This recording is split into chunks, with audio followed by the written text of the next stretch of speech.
तर आज केली फ्रीजची साफसफाई. तर असा काहीसं झालं होतं माझं फ्रीज. सगळंच त्यात कोंबत होती मी सारखी. खूप दिवसापासून त्याला साफ पण नव्हतं केलं, तर खूप घाण झालं होतं. तर चला करूया आज फ्रीजची साफसफाई. नमस्कार, मी उत्कर्षा. तुमचं सगळ्यांचं माझ्या ब्लॉगमध्ये खूप खूप स्वागत करत आहे. व्हिडिओ आवडल्यास लाईक करा, सबस्क्राईब करा आणि सपोर्ट करा. तुमच्या एक सबस्क्राईब केल्याने माझ्यासारख्या नवीन यूट्यूबरला खूप मोटिवेशन मिळतं, त्यामुळे सबस्क्राईब नक्की करा. तर सगळ्यात आधी सगळा पसारा बाहेर काढून घेतला, फ्रीज स्वच्छ पुसून घेतलं. फ्रीजमध्ये एवढं काय काय झालं होतं, तर सारखी कोंबतच होती, घाण काढायची जमलंच नाही कधी. तर म्हटलं चला आज साफसफाई करून घेऊयात फ्रीजची. आणि जास्त काही मी फ्रीजमध्ये स्टोअर करत नाही, पीठ वगैरे ठेवत असते मी, पण आता ते पण नाही ठेवणार आहे मी फ्रीजमध्ये, कारण त्यामुळे फ्रीज खूप घाण होतं. डाळीचं वगैरे पीठ मी त्याच्यातच ठेवत असते. तर ह्या ट्रेमध्ये सगळे ते पीठ वगैरेच असतात. तर आता फक्त रवा वगैरे स्टोअर करणार आहे मी त्याच्यात, बाकी काही ठेवणार नाही आहे.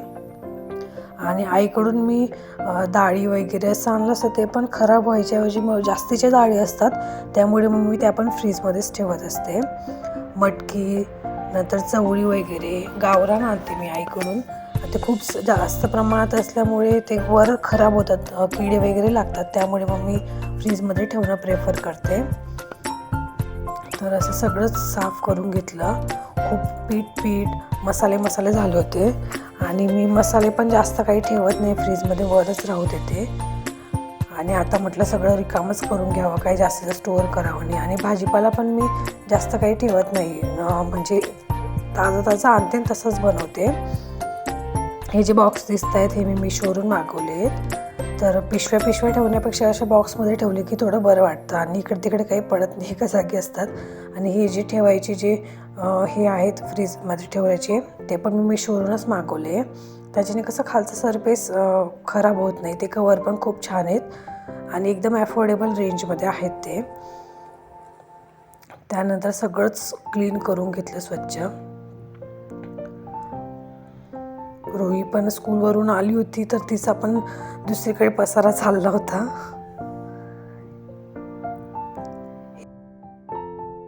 आवला कँडी बनवले. तुम्हाला याची रेसिपी हवी असेल तर नक्की मला कमेंट करा, खूप छान झाले आहेत ते. आणि माझ्या गॅलरीत कसं ऊन येतं, त्यात सगळं मी छान वाळवले असे, तर मस्त लागतात टेस्टला कधीतरी खायला. ही बघा, ही आली माझी लाडूली पोरगी. आता ती बघा कसलं नाटक करणार आहे बघा. हे बघा आता तिला म्हणत होते मी इकडे हाय कर, ते नाही मम्मा करत पळून गेली. तिकडे जाऊन आता खेळेल. काय पसारा घालते, म्हटलं घालू देत एकदाचा तिचा पसारा, मला तरी माझी कामं निवांत करू देते. जसं की मी तुम्हाला मागच्या ब्लॉगमध्ये सांगितलं की मुलं घरी असली की असा पसारा घालतात, लोडबोड करतात सारखी. हे वरच्या साईडला पण खूप खराब झालं होतं. ते मी जे आवळा कँडी बनवले आहेत, आवळ्याची कँडी, तर त्याचं ते सिरप उरलं होतं, तर ते पण खूप छान लागतं. जे आपण आवळा शिजवतो त्याचा खाली रस उरला असतो, तर तो पाक पण मस्त लागतो. त्याच्यात पाणी टाकून जर घेतलं ना, कारण त्या पाकात त्याचा सगळा रस त्यातच गेला असतो, तर ते जास्त चांगलं असतं. पुढे दाखवेलच मी तुम्हाला ते. तर अशा प्रकारे वरचं सगळं हे सुद्धा काढून घेतलं, सगळं सामानच काढून घेतलं. म्हटलं नाहीच ठेवायचं आता, काही फक्त 2-3 डबे ठेवले असे. सबस्क्राईब करायला विसरू नका तुम्ही, नक्की सबस्क्राईब करा, जेणेकरून मला मोटिवेशन भेटेल. नवीन यूट्यूबरचं असं असतं की एक जरी सबस्क्रायबर वाढला तरी खूप आनंद होतो. तशीच माझी कंडिशन आहे सध्या. तर सबस्क्राईब नक्की करा माझ्या चॅनलला. बघा असा पसारा झाला होता, आणि तो पसारा वेगळा आणि हा इकडे वेगळा. या माझ्या ताईने बघा केवढा पसारा घालून ठेवला इथं, आणि ते काय बॅगेतून काय काढत होते त्याच्यामधलं. म्हटलं ठीक आहे, असू देत पसारा तर पसारा, पण मला माझी कामं करू देते ते महत्त्वाचं आहे. आणि खरं तर मी सकाळीच करणार होती. हे बघा आली आता, बघा काय करते काय माहिती. कशी आईस करते, खूपच क्यूट एक्सप्रेशन देते, आणि एवढी गुड गर्ल आहे ना माझी. खरंच खरं तर ती किती जरी दुःख असलं माणसाला तरी लहान बाळ असलं की सगळं विसरून जातं त्याच्यात. आणि माझंही तसंच आहे. तिच्यात मी एवढी रमून जाते की मला म्हणजे काही दुःख घ्यायचं हेच नसतं. ती स्कूलवरून आली की एवढं छान वाटतं. आणि स्कूलला गेली की असं वाटतं अरे यार 3 तास कधी जायचे. पण कधी कधी वाटतं की बरं ठीक आहे, तेवढे 3 तास तरी आपल्याला आपल्यासाठी वेळ मिळतो.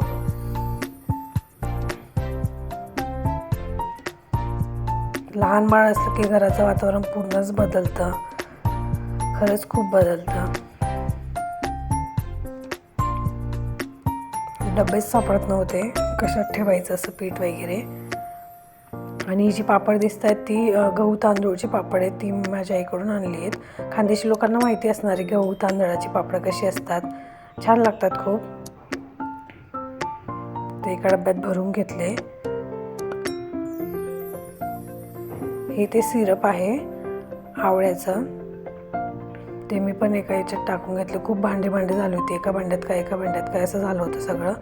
आणि ते सगळं आवरलं आणि एवढा ढीग साचला होता भांड्यांचा, तर तो आवरून घेतला आधी. एकतर बेसिंग भरलं राहिलं की मला मनच लागत नाही, असं वाटतं कधी आवरणार मी आणि कधी नाही. बेसिंग रिकामं क्लीन राहिलं की खूप छान वाटतं.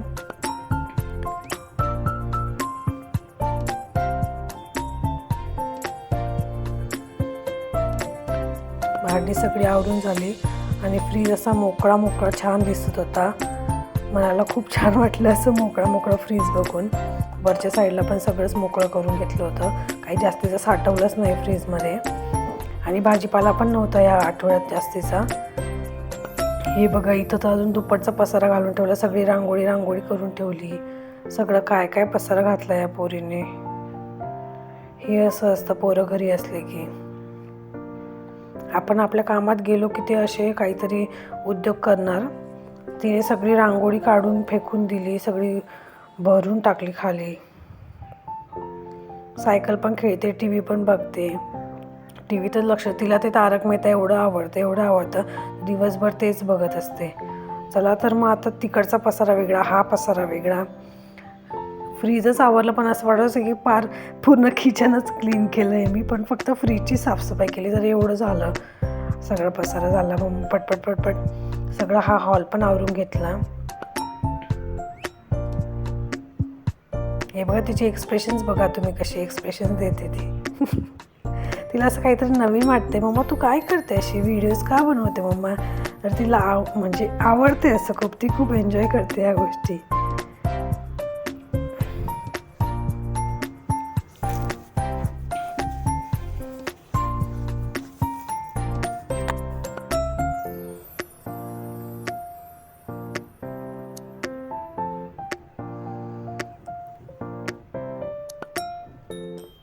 सगळं काढून घेतलं. हे जे सोफा थ्रो आहे ते मी मिशोवरून मागवलं आहे, पण ते काय एवढं चांगल्या क्वालिटीचं नाही, फ्रेश पण नाही निघालं. ॲक्च्युली त्याची जीनच सोफ्याला लागते, त्यामुळे मी त्याच्या खाली एक बेडशीट टाकते आणि त्याच्यावर ते टाकते. आणि सोफा लहान मुलं असले की खूप खराब करतात, काही पण खाणार त्याच्यावर सांडणार. आणि रुईचं पण तसंच आहे, त्यामुळे मग मी असं त्याला मोकळा सोडतच नाही. पण मोकळा छान वाटतो, पण ठीक आहे, थोडे दिवस तरी ते सोफा थ्रो किंवा काहीतरी टाकायला लागेल त्याच्यावर, नाहीतर त्याचा पूर्णच अवतार करणार लहान मुलं. असं किती भारी वाटतो, पण ते टाकायलाच लागतं नाविलाजाने, असं आहे.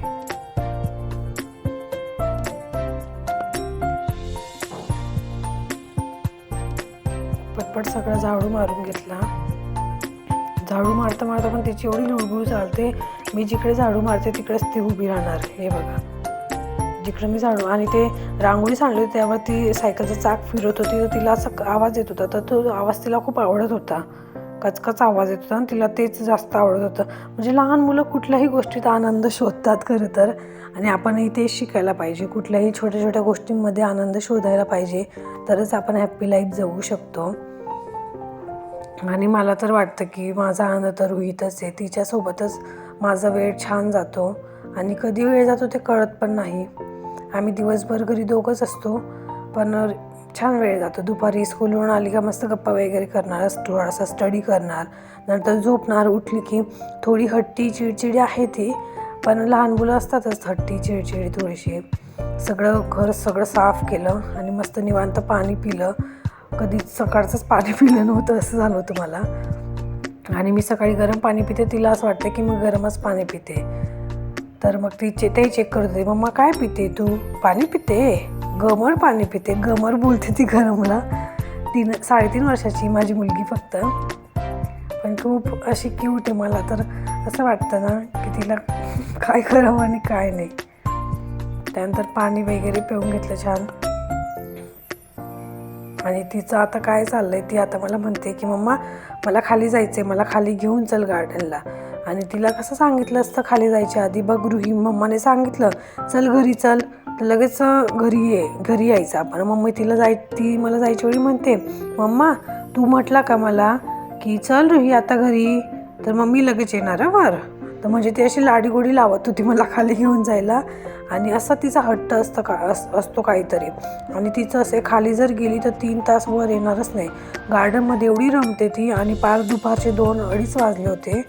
तर मग तिला खाली पण कसं काय नेणार एवढं उन्हाचं, त्यामुळे चिडत होती खूप सारे. तर सबस्क्राईब करा माझ्या चॅनलला आणि भेटूया नेक्स्ट ब्लॉगमध्ये. बाय.